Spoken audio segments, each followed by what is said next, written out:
अस्सलाम वालेकुम दोस्तों, ईद मुबारक मेरे तरफ से। जितने भी मेरे दोस्त लोग हैं, भाई लोग हैं, बहन लोग हैं, सबको मेरे तरफ से बहुत बहुत ईद मुबारक।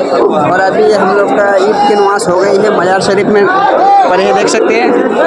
और अभी सब जा रहे हैं, देखो साथ में इनका भाई लोग हैं। और अभी फिलहाल ईद की नमाज हो गई है गाइस, पहली जमात हो गई है और दूसरी जमात भी होने वाली है।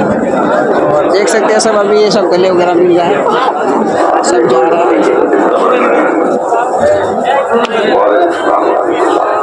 मजार के उस साइड भी है बहुत सारे आदमी और हम लोग इस साइड हैं। तो अकराम भाई लोग इधर देखे फोटो वगैरह खिंचा रहे हैं, इधर है इंतखाब भाई। और देख सकते हैं पानी का भीड़ बहुत ही ज़्यादा है, सब निकल गया धीरे धीरे से।